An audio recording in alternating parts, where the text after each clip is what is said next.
warahmatullahi wabarakatuh. Bapak Ibu, semuanya, saya akan melanjutkan dari apa yang sampai Pak Didi dan Pak Uji tentang deep learning atau pembelajaran mendalam yang saya kira secara substantif sebenarnya Bapak Ibu sudah melakukannya. Cuman mungkin secara formal itu tinggal menyesuaikan saja dengan apa yang akan dimaksud. Saya yakin bahwa Bapak Ibu semua sebenarnya sudah melakukan apa atau menerapkan deep learning. Nah, oleh karena itu mungkin saya akan mencoba untuk mendiskusikan ini bersama Bapak Ibu yang konteksnya ada di lingkungan SMP Negeri 2 Kelurahan. Dulu tuh yang negeri itu cuma di Loti. Sehingga kalau saya memanggil hal itu cah negeri. Kan nggak ada swasta, yang ada partikelir. Kadang-kadang dibully parti kota. Dulu gitu. Oke, jadi di dunia ini adalah ada beberapa dimensi tadi yang misalkan menyenangkan dan menyadarkan. Ini apa sebenarnya yang menyenangkan? Mari kita coba untuk dikontekskan dengan yang Bapak Ibu hadapi. Kira-kira selama ini yang Bapak Ibu lakukan, dari apa yang Bapak Ibu rasakan, kira-kira sudah menyenangkan atau belum? Ketika Bapak Ibu mengajari, kalau belum, kira-kira apa sebabnya? Lalu kita identifikasi, terus kita buat mengajar yang menyenangkan. Kira-kira kan gitu. Pertanyaannya apakah yang sudah diajarkan itu apa menyenangkan atau membosankan? Saya tahu Bapak, bagaimana Pak? Dia juga banyak beban. Pak Herman tadi jadi korban dari berbagai kebijakan yang terus-menerus, tapi sangat instruksional hingga berjalan. Tapi itu aja kira-kira membebankan. Atau sudah menyenangkan atau belum? Mari saya mohon kira-kira Bapak Ibu yang mengajar matematika siapa? Bu,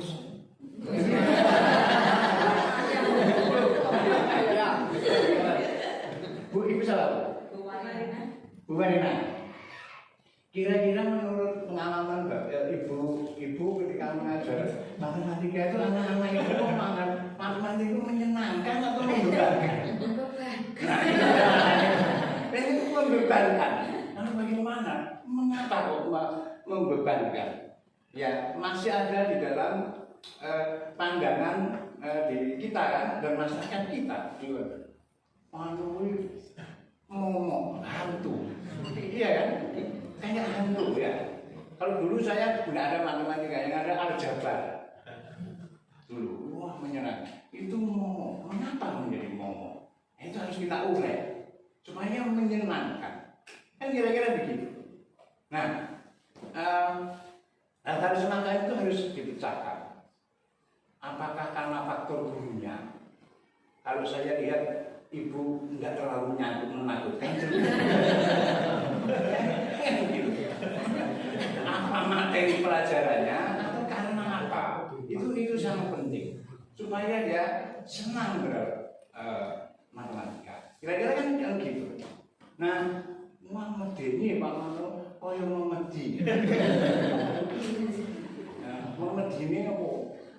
Tanya saja supaya nek koyo memedi jare koyo wewe. Koyo genderuwo misalkan. Biar supaya dia tertarik gitu. Di alat supaya dia tertarik. Kalau kemudian matematika itu kemudian dibuat sedemikian rupa yang dikontekskan dengan kultural. Misalkan ada yang namanya etnomatematika. Ibu pernah menerapkannya? Nah, belum. Itu visinya kan ada yang budaya juga itu. Nah itu bisa dipakai sebagai dasar untuk diwujudkan dalam misi mengajarnya. Etnomatematika. Lalu belajar. Misalkan masih ada perhitungan jawab. Masih ada? Ada tuh? Misalkan kalau mau nikah, ada nggak? Misalkan dihitung, dihitung nggak? Itu etnomatematika. Mau mancing aja ada. Mau mancing aja. Kliwon ke barat. Kalau setul itu 9, paling 9. Gitu kan Bu? Iya. Tanya anak-anak itu supaya tidak teraliniasi secara bipolar dengan apa itu. Tapi apa toh? Nah, maksudnya apa? Maknanya apa? Kok ini 9 dijelaskan? Ada nomornya itu. Itu matematika. Gitu misalkan. Nanti itu sederhana. Pasal mana itu? Aku nggak menyebutnya itu. Saya lebih pasal nyimbang. Kalau yang membawa workshop sih tahu. Kenapa kliwon? Lalu pernahkah ibu menyuruh siswa untuk belanja dengan hitung-hitungan dengan ini begitu lama? Pernahkah diajak untuk game untuk meningkatkan numeritnya? Nah, itu cara-cara supaya menyenangkan bahwa mengajar matematika itu bukan kayak guru saya Pak Rahmo guru SMP bahwa itu penggaris yang plok kemudian mau ngomongnya berarti terus gitu dia misalkan gitu Bayu maju gitu lah dia menyenangkan sekali akar panjang apa sulungnya itu terus disuruh kayak gitu itu yang kadang-kadang membuat ngomong tapi menyenangkan itu bisa saja dikreasi dari guru supaya image mengajar materi tidak jadi ngomong. Nah itu cara-cara ini. Lalu kemudian Bapak Ibu pernah melakukan semacam perlombaan matematika? Paling sederhana jadi sebenarnya ketika tunggal kali begitu ya. Jadi itu. Siapa yang cepat itu menyenangkan. Ya. Kalau di SMP mungkin agak lebih rumit. Tapi coba ada momen tertentu dikasih semacam lomba. Nah lalu ibu memberi 1 minggu atau 1 bulan. Prestasi matematika untuk minggu ini adalah siapa namanya? Misalkan Herpin. yang agak sangat tulaan itu apa? Samsu.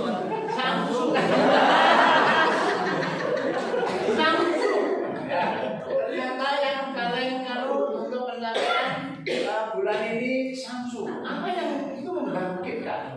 Karena ada apa? Ada rekognisi, ada pengakuan. Ya, itu cara mengkreasi supaya dia berminat ke matematika. Nah, itu cara-cara supaya menyenangkan. Nah, itu kira-kira kalau ada problem ngomong. Oke, lalu kemudian supaya kenal juga lingkungan, pengalaman dan sebagainya. Namanya nanti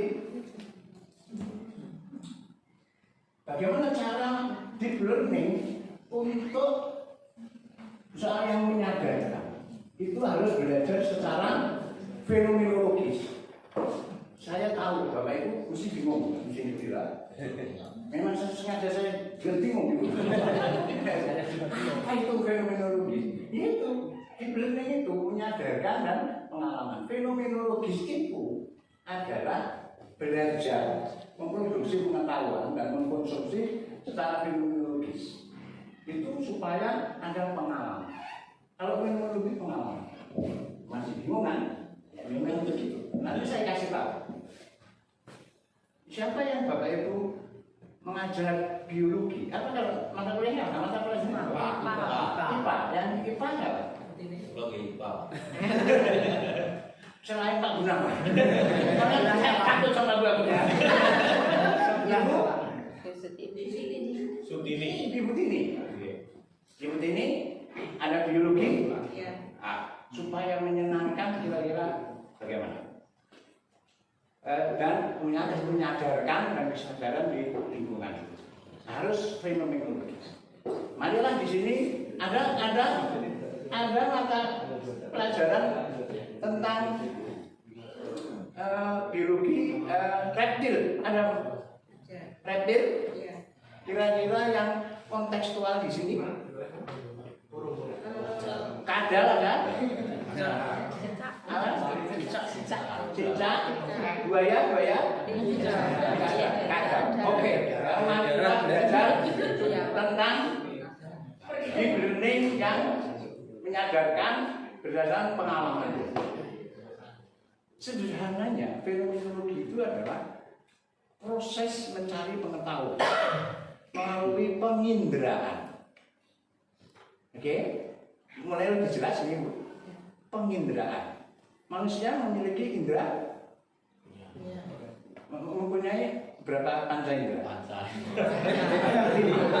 Berapa? Ya 5 ya. Kecuali kalau Pak Gunawan punya indera ke-6 atau Pak Samsu. Masih tunggu ya. Itu indera kan. Oke? Mari kita belajar reptil. Yang ada di sini apa? Kadal. Oke? Kadal. Anak-anak, mari kita belajar kadal. Gitu. Secara fenomenologi. Oh, paramenologi. Tapi begini, mari kita lihat. Anak-anak punya indera. Ya, kan. Oke, Siti punya apa indera? Mata. Coba didengarkan. Kamu pengalaman. Belajar kadal berarti gimana? Masa di sini ada? Ada nggak di luar sana? Ya diajak ke sana. Kira-kira lebih menyenangkan nggak? Benar nggak? Mari ajak sana. Lalu kita buat pengalaman. Siti, kamu punya apa inderanya? Mata. Coba kamu tunjukkan. Oh ya, indera itu. Oh begitu. Oh, saya punya pengalaman mengindra kadal. Lalu ditanya, Siti, apa yang kamu dapat dari penginderaanmu? Pengetahuan apa? Itu restu. Oh, warnanya. Oh, gerakannya. Oh, apa lagi? Bentuknya. Pengetahuan bukan itu?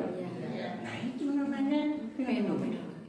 Lalu kamu, Tarno, punya apa? Inderamu. Mencium, Pak. Oke. Siapa yang punya apa? Kira-kira sudah excited nggak? Semangat nggak? Mana pengalamanmu? Nah, Bang, nggak bisa. Pengalaman. Jadi kamu bukan. Ya kamu apa? Pengalaman saya mencium kadal. Wah, misalkan. Apa yang didapatkan dari dia? Baunya. Mungkin apa? Satuannya apa kalau bau? Amis? Apa? Amis atau? Ya, menurut dia ada. Pengetahuan bukan itu. Pengetahuan. Lalu apa? Pak Samsu punya pengecapan.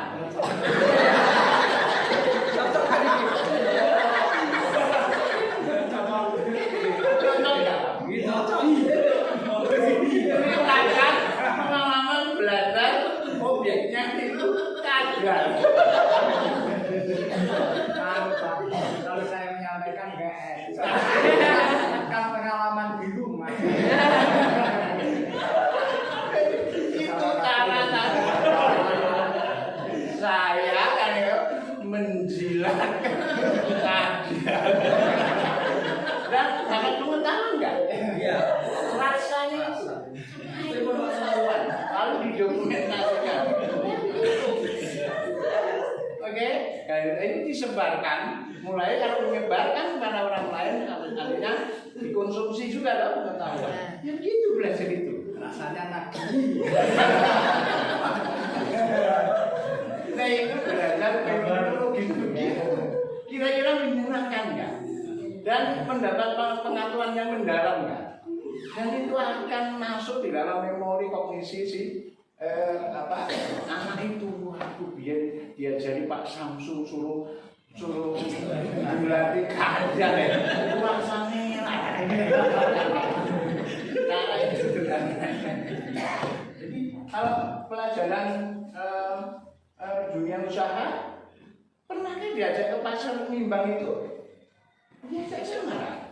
Udah dia mengidentifikasi, oh bakulnya ini ada sekian, oh ini ada, terus dia bercerita. Nanti terus di sini begitu.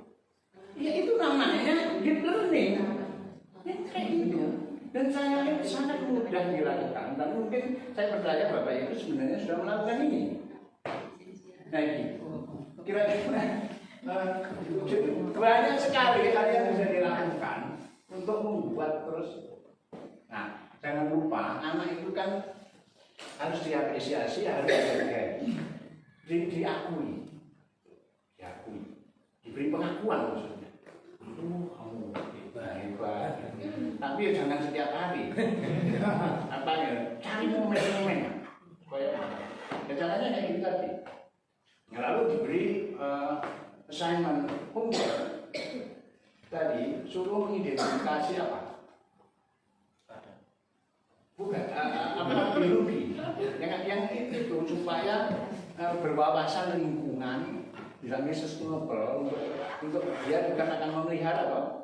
Lalu di sini ada, tanya kamu tak Quran? Iya. Terangganya apa? Wah saya walang, jadi sopo, walang gapo, ada bang gapo? Ya, ada kekek. Walang kekek. Nah, itu harus bisa mengidentifikasi itu ya. Itulah yang disebut muatan lokal. Nah, kalau muatan lokal kok diajari bahasa Inggris itu salah konsep. Bukan begitu. Namanya kurikulum muatan lokal itu setiap mata pelajaran diberi dimensinya.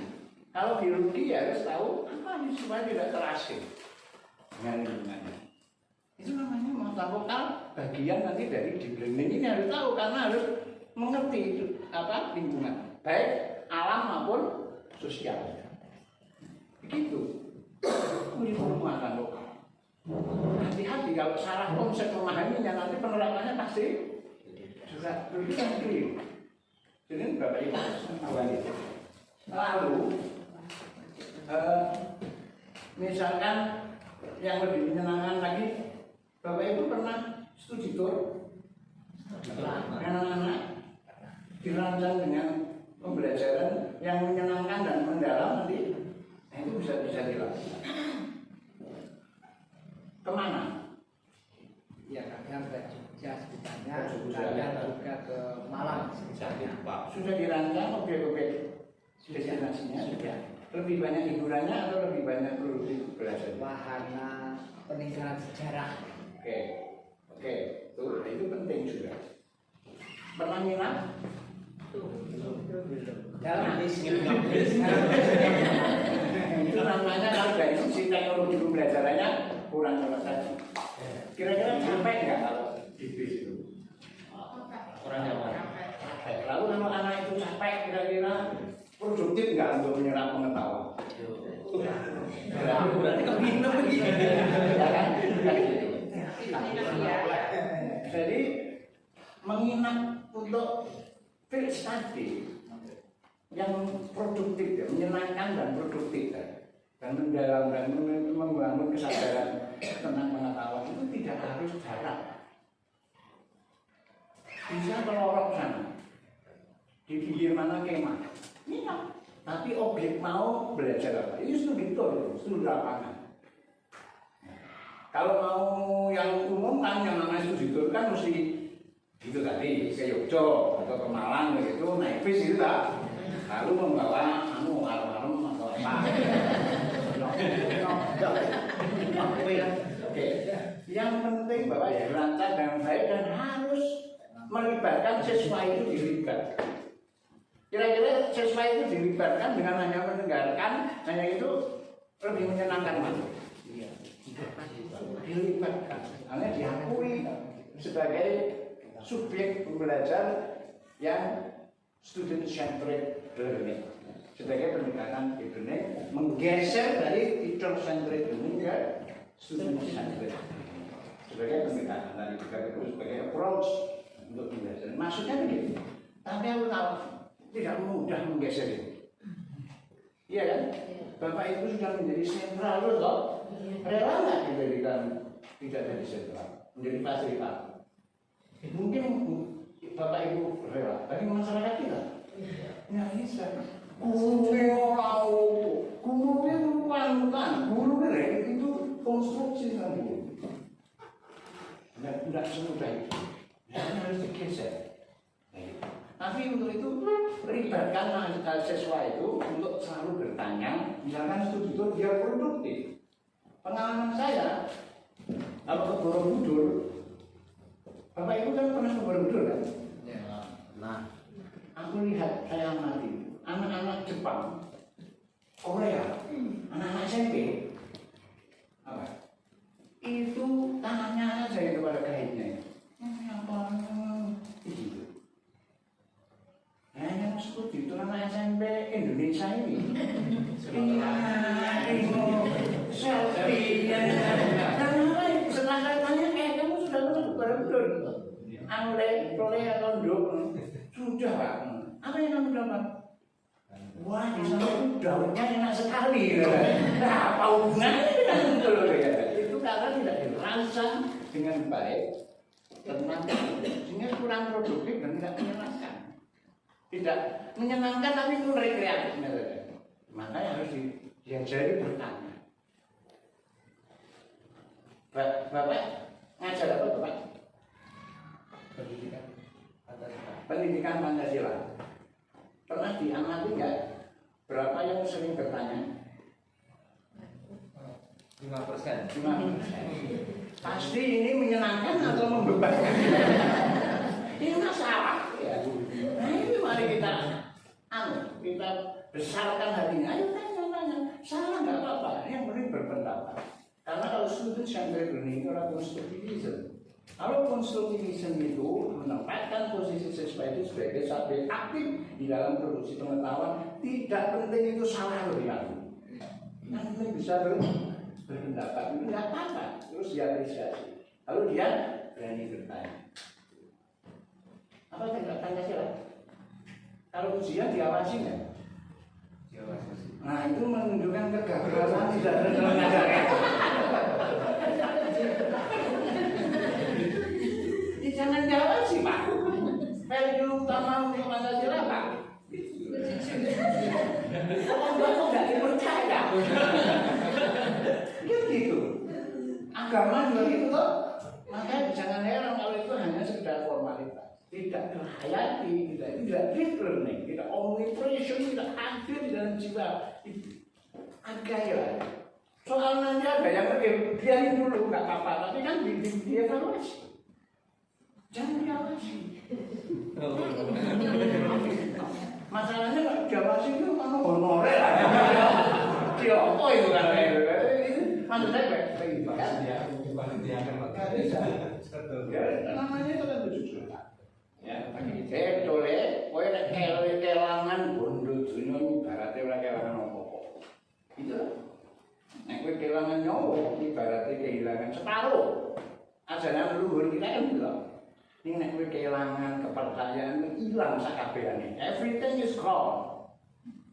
Kan gitu. Nah kenapa tidak jadi kayak itu? Orang dipercaya. Bentuk lagi. Itu PR-nya. Nanti kalau mau dibening jangan salah sih Pak. Yang paling sederhana. Namanya itu terserah tanggung jawab Bapak. Kalau nanti masih sok tawuran dari kita itu ya udah. Kalau saya jadi pengawas, tak lapor ke. Kalau saya jadi kepala dinas, tak pecat dulu nih. Disahkan kayak gitu. Nah itu kan gitu. Oh diajari Pancasila ya. Dan itu kok nggak muncul di dalam visi itu. Enggak ada berlandaskan Pancasila dan iman dan keren itu. Soalnya kan negara ini negara Pancasila. Misalkan ya, itu penting. Misalnya hal-hal yang sederhana. Ya, ini. Lalu kemudian hal-hal yang memang lain, yang produktif. Saya belum lihat bukunya untuk menggeser teacher centered learning ke student centered learning. Bangunnya masih formasinya di sini guru, di sini yang kayak gitu. Pernah diubah-ubah gitu? Jarang enggak? Ya. Bagus lah. Tapi kalau menurut saya kan dia itu menunjukkan teacher centered learning. Iya kan? Nah, formasinya kadang-kadang sering diubah-ubah ya kayak gini kayak. Ini memberi peluang memposisikan siswa untuk berani bertanya, berani berpendapat, gitu kan? Nah, gitu. Nah itu cara-cara untuk menerapkan derajat deep learning. Jadi kalau konstruktivisme itu Pak, misalkan gini sederhananya, SCL yang ngajar IPS, Pak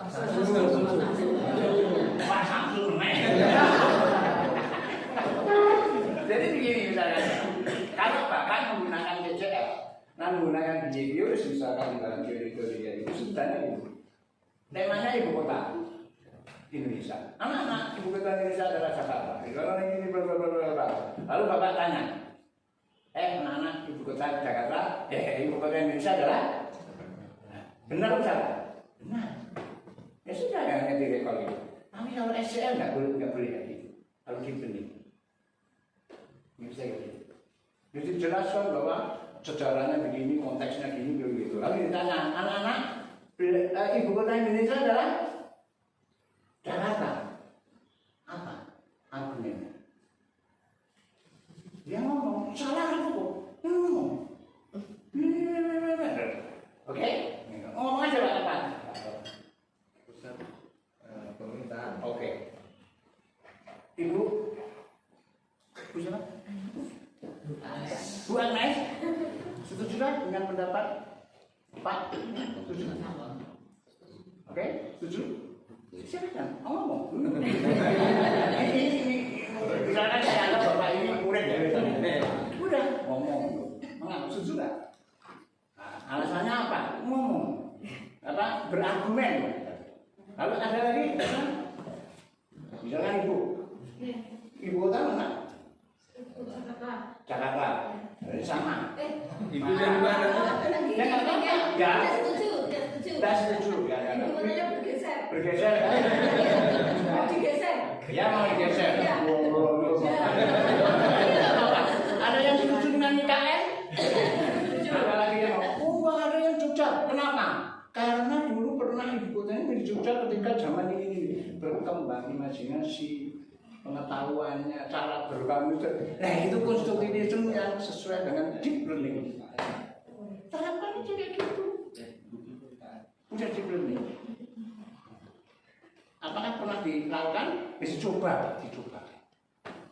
Jadi bukan salah atau benar, tapi kalau yang TCL terus behavioris, kalau nggak Jakarta ya salah. Untuk nol. Karena kamu itu nol. Saya dulu zaman saya masih Sabah. Pak Samsul masih ya Sabah. Kelas 1. Ya, aku kelas saya masih Sabah ya. Kalau dapat hitung, didapat itu diberi pengakuan untuk 6. Karena salah 4. Iya kan? 6 itu. Tapi tak balik, tak capek ini.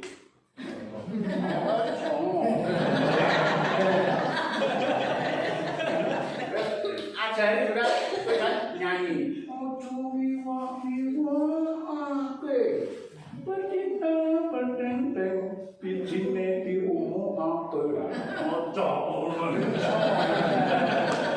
Kita lu diajari kayak gitu guru saya tak suka mau. Caranya untuk dengan nyanyi. Nyanyi itu juga salah satu untuk membuat menggairah untuk menyenangkan. Untuk selingan itu apa? Mari kita coba misalkan saya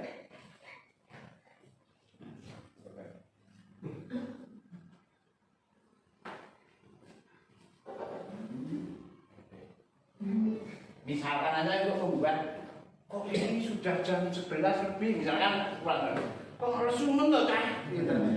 Nyanyi. Untuk membuat ini bisa gitu. Misalkan aja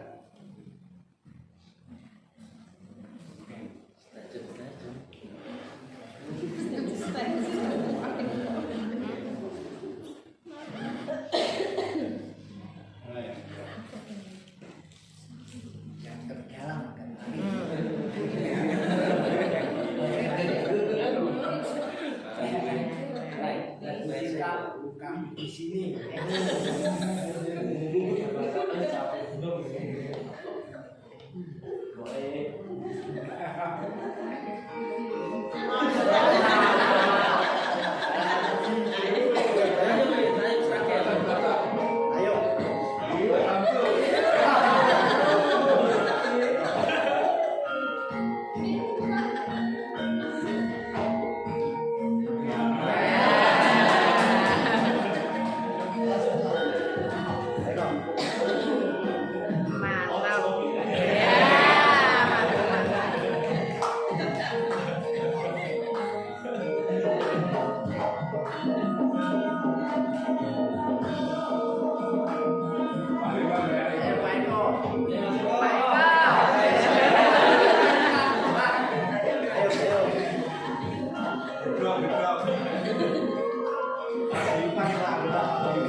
ya sebentar saja, nggak gitu.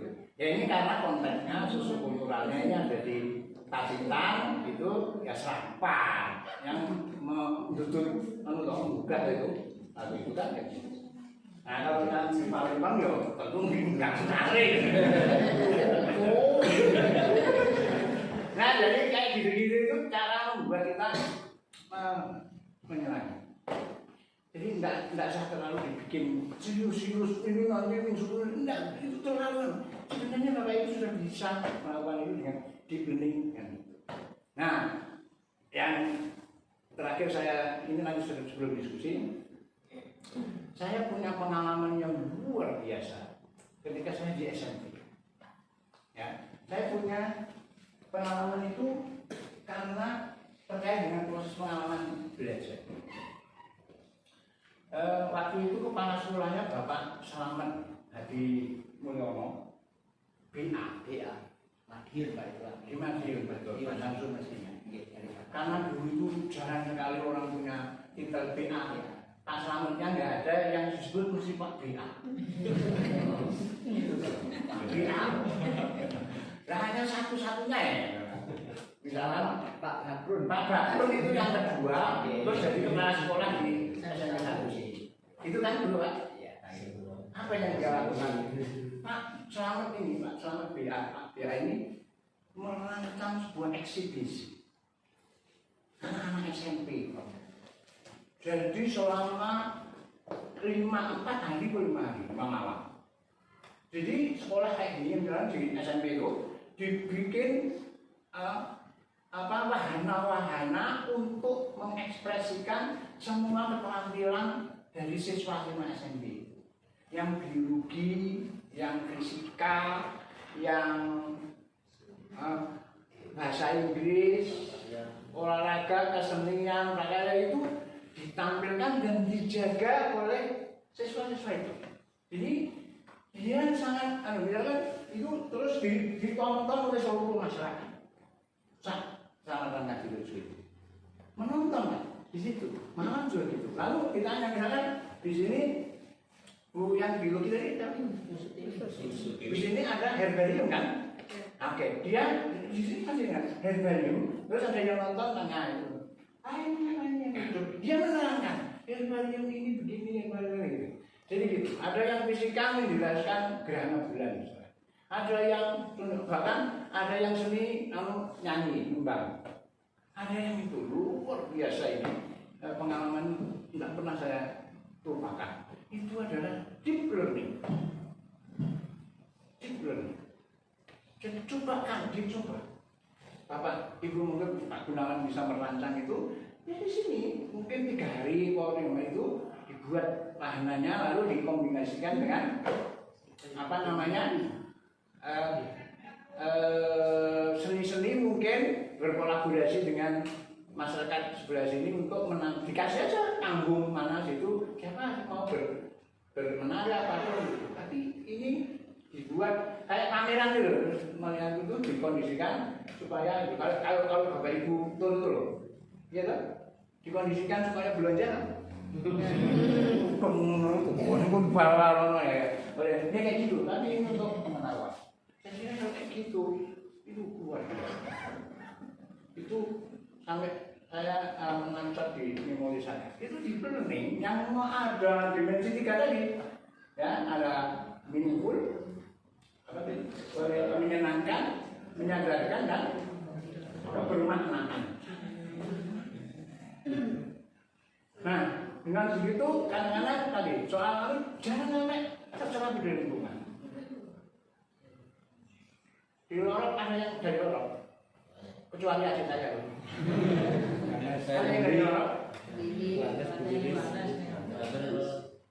Siapa? Boleh di desa mana? Tahu Kejung? Tahu anak-anak tahu nggak Kejung itu? Perilakunya apa itu? Itu mengukur kira-kira nggak? Kalau menjelaskan Kejung, nggak ada knowledge, local knowledge di situ.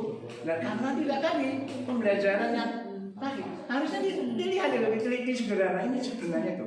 Pertanyaan perdebatan Kejung itu bukan sih, ngomong orang penjelasannya, oke? Nah, kayak gitu itu penting dijelaskan, lalu orang yang jari. Kita ini kejebak pada jari ini, nggak ada pengetahuan, gitu. Ya, kemarin aku dibelikan oleh adik saya impun, enak sekali, tapi masih tanda tanya sebagai pengetahuan lokal saya. Nggak ada penjelasan. Ini cerek atau anak cerek atau impun?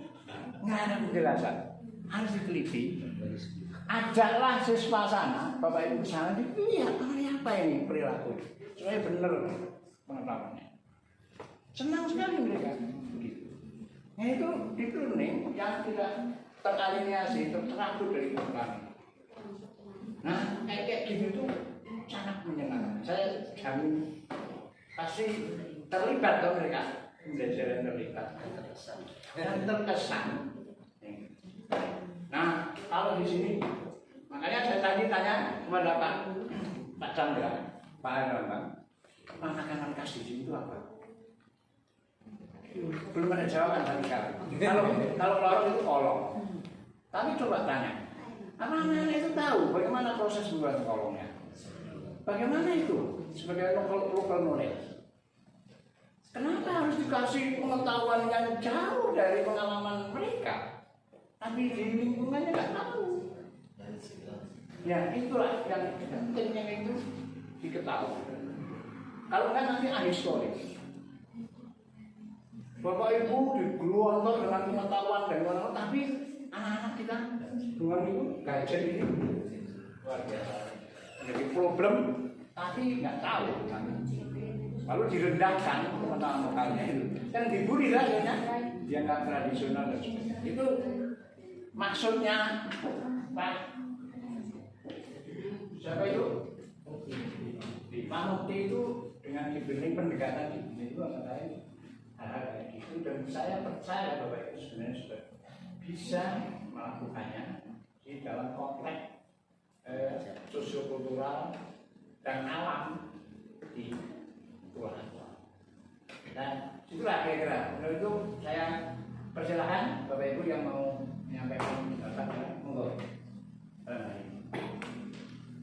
Kalau ada perusahaan belajar apa? Ya, monggo. Ini berarti insya Allah bisa diterapkan seperti itu tadi. Tapi kadang-kadang Bapak Ibu guru itu mungkin dibebani oleh bentuknya LPP itu Pak, yang harus ngetek dulu dari awal sampai akhir. aturannya seperti itu dibuat simpel itu aja, sedikit itu Pak, tidak terlalu banyak. Itu ya. Itu menurut pendapat saya. Ya. Ini ada lagi?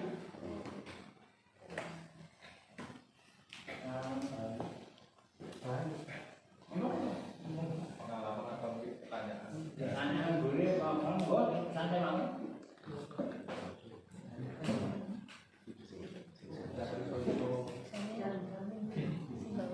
Ya, Capeknya Ini memang Bapak Ibu guru saya ini kan memang harus belajar untuk menyesuaikan bagaimana strategi pembelajaran ini. Ya, artinya Bapak Ibu guru memang harus belajar. Yang menjadi persoalan itu adalah rata-rata itu kesusu, tergesa-gesa. Jadi kalau sudah ada buku, itu kadang terpancing oleh buku yang menjadi persoalan menurut saya. Jadi hal-hal yang seharusnya melakukan hal-hal yang memancing anak untuk tertarik ke materi itu belum dilakukan, sehingga ketergesa-gesaan ini menjadi sebab beban bagi anak. Juga mungkin tidak nikmatnya apa yang disuguhkan, tidak nikmat itu karena tergesa-gesa terpancing oleh buku. Dan ini memang justru kuncinya adalah justru di perencanaan. Jadi ketika ada CP begitu, ada buku begini, kemudian anak begitu, itu kan harus lama di dalam mengolah sehingga kira-kira gimana ya untuk kena gitu. Faktor apa namanya, hal-hal yang jadi bagian dari deep learning itu kena itu kan justru di perencanaan itu yang perlu perenungan lama. Ini persoalannya itu karena lebih mudah ngacu buku kayak diterangkan, itu yang sangat sulit untuk mengubah paradigma itu tadi. Itu yang menurut pencermatan saya secara umum itu. Kemudian ini saya yakin dalam hal deep learning ini tadi itu apa yang substansi pasti juga tetap harus kena gitu ya. Sehingga ini menjadi renungan tersendiri ketika ya sebenarnya kalau kemarin tidak ada tes itu peluang besar sebenarnya untuk mencerna dan menyuguhkan ke anak dengan persepsi guru. Nah ini kan akan ada TKA untuk yang matematika dan bahasa Indonesia. Nah, ini apakah TKA ini nanti sama dengan ujian nasional dulu, itu kan jadi beban ketika itu seperti dulu ujian nasional. Artinya guru juga tidak boleh mengabaikan buku itu artinya terpancing ke sana juga kan. Nah yang TKA saat ini itu atmosfernya apakah sama dengan literasi numerasi pada hakikatnya cuma diubah jadi matematika bahasa Indonesia, atau memang kembali seperti dulu ujian nasional. Kalau itu kembali seperti ujian nasional, itu deep learningnya sepertinya khusus untuk 2 mapel ini nanti juga lewat lagi itu nyemut mohon pencerahan. Ya saya kira kalau saya membaca naskah akademiknya dan diawali dengan sambutan Pak, saya kira perlu duduk bersama dengan semangat kolaboratif untuk mengimplementasikan deep learning ini secara konsisten. Kan gitu. Poin saya sebenarnya untuk di level kabupaten dan masyarakat perlu memahami bersama kerelaan untuk menempatkan bahwa posisi guru itu lebih sebagai fasilitator. Lalu bahan-bahan yang sudah diinstruksikan dari atas ya tidak harus sebenarnya untuk kemudian tadi yang saya katakan itu di transfer of knowledge saja, dipindahkan saja lalu dipanggil kembali, bukan teks itu. Kalau mengikuti konsisten konsep deep learning. Nah ini kan tidak mudah dilaksanakan kan? Karena kebiasaan selama ini mengacu kepada buku ini, lalu buku ini harus ditransferkan ke siswa sesuai dengan target nanti. Iya. Efek dari itu kemudian yang namanya memposisikan siswa sebagai subjek belajar menjadi agak berganggu. Jadi yang saya maksud perlu duduk bersama memahami skill dari deep learning itu seperti itu. Kalau di level ini seperti Ibu tadi komplain tentang beban-beban administratif. Karena ya bisa dipahami di dinas ya Pak, itu juga diinstruksikan begitu, birokrasi pendidikan itu begitu.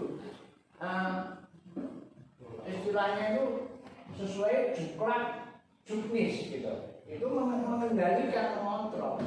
Nah saya kira hal-hal yang sifatnya administratif itu kalau bisa dikurangi atau dieliminir atau paling tidak dipenuhi, tidak terlalu formalistik itu. Yang penting adalah aktivitas akademiknya. Akademik itu ya mengajarkan itu otomatis posisi guru harus diberi otonomi untuk mengembangkan sendiri.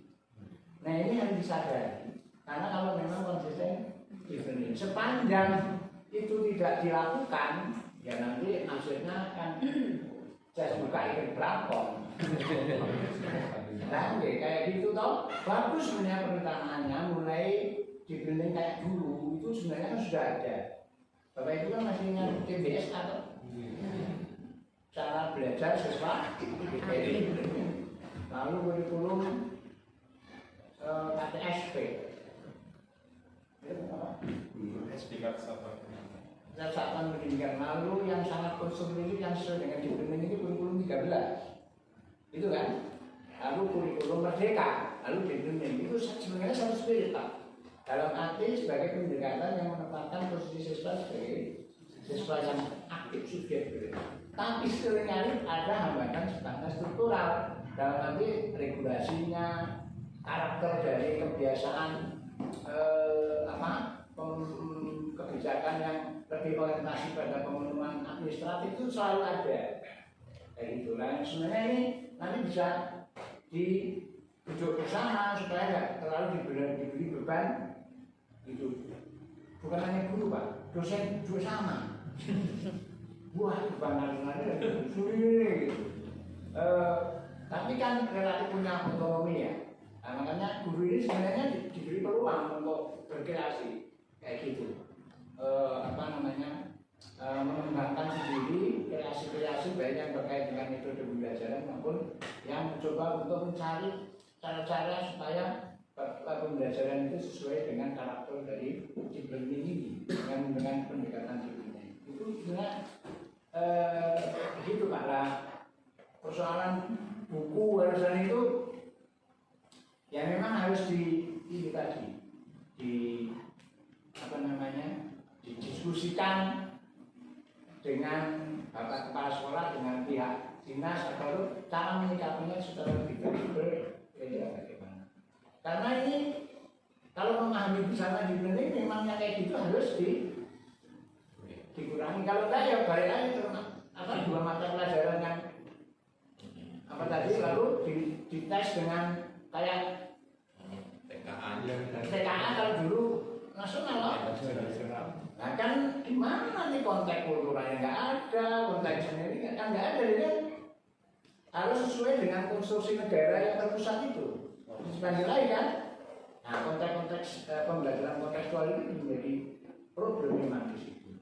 Nah itulah masalahnya sekarang ini, sehingga ya gimana ya? Saya kira kalau secara pribadi, secara konseptual ya kuncinya adalah mengubah tadi mindset bahwa bagaimana menggeser TCL ke SCL itu sebagai implementasi dibenahi itu karena ini pendekatan diubah itu, tapi benar-benar semuanya memahami dan ikhlas gitu. Jadi kalau enggak ya kayak dulu lagi, balik lagi gitu.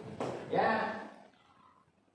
sederhananya gini, kurikulum merdeka, kurikulum 13 evaluasi misalkan, evaluasinya Bapak Ibu pernah menggunakan multiple choice nggak? Checkpoint nggak? Nggak boleh itu. Kalau mau mengacu pada kurikulum merdeka, sebenarnya yang dinilai itu kan baik proses atau baik result hasilnya. Prosesnya, Bapak Ibu kan harus mengulasnya sejak awal. Terus ada laporan deskripsi itu tuh, apakah itu dilakukan nggak? Tapi kan kadang-kadang terus kebiasaan lama, gitu kan? Iya. Akhirnya mau rapotan ya kawan, seminggu satu ini lagi digarap.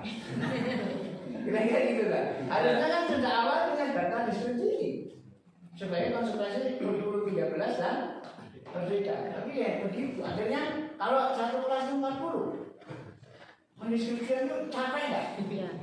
Akhirnya copy paste nggak? Karena kayak gitu. Nah itu yang terjadi kayak itu. Maksudnya, orang terlalu urut, makanya kayak tadi dakwah itu dikasih kapi sederhana saja. Dibening ini sebisanya kita kreasi dan kita kontenkan dengan saya kira itu lebih enak menggunakannya. Di samping tentu saja hal-hal yang sifatnya formalistik tentang administratif tadi ya dipenuhi lah. Tapi ini merangsang dan kreativitas dari Bapak Ibu guru sendiri untuk mensiasati kita dengan dibening ini. Tapi kira-kira dilakukan nanti memang kontradiktif. Bayangkan kalau yang namanya kurikulum merdeka dan kurikulum 13 itu evaluasinya itu behavioris, yang teacher centered learning tadi dengan multiple choice itu tujuan kurikulum merdeka itu tercapai nggak?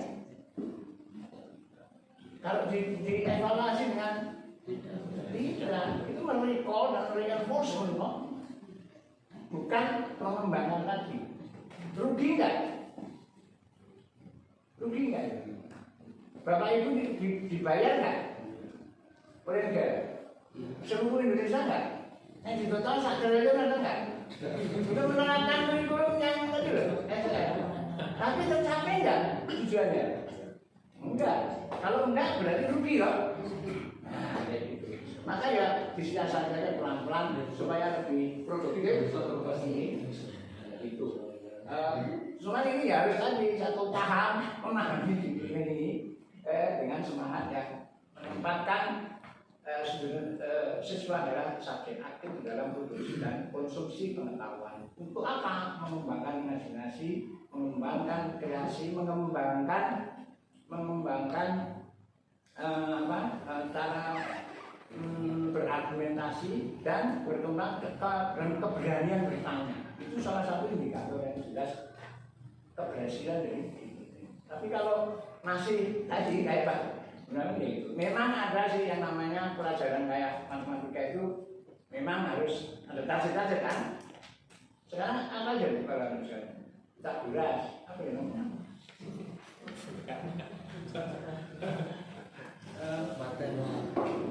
Apa ya pokoknya memang kita harus tahu ya hal yang dasar kayak gitu. Tapi bisa dilihat juga ya dari cara-cara yang lebih menyenangkan supaya targetnya juga betul. Kalau enggak ya gitu. Kalau sudah aku udah tahu secara sosiologis bagaimana karakter orang Indonesia ya. Nah, ujian nasional itu katanya dulu istri saya juga pernah ngajar di SD ya. Murid itu kalau dites beneran matematika berapa? Bisa nggak 5? Katakan kurang iso. Dulu kan 4,25 ya. Pernah di SD untuk anak-anak itu nanya. Iya. Enggak tercapai. Tapi akhirnya apa? Ya khas orang Indonesia. Pengawasnya kok disilang. Ya. Ini loh, kamu masih bodoh dari kono. Ya Ya, itulah susah. Jadi jangan mulu kadang-kadang pemerintah ini udahlah serahkan saja kepada sekolah mengkreat sendiri-sendiri sesuai dengan konteks sosiokulturalnya. Itulah sebenarnya spirit dari deep learning ya begitu. Tapi kalau nanti sebenarnya itu tidak dipahami kayak programnya deep learning sementara kebijakan yang nggak klop gitu lah. Maksudnya Pak Bener itu balik lagi. Nah, kayak itu mungkin sebagai ini ya perlu didiskusikan duduk bersama bareng dengan rasa optimisme baru lah kayak gitu. Sebab nanti lah, nek aku mau menang, pesimis itu pasti lah kamu anggota.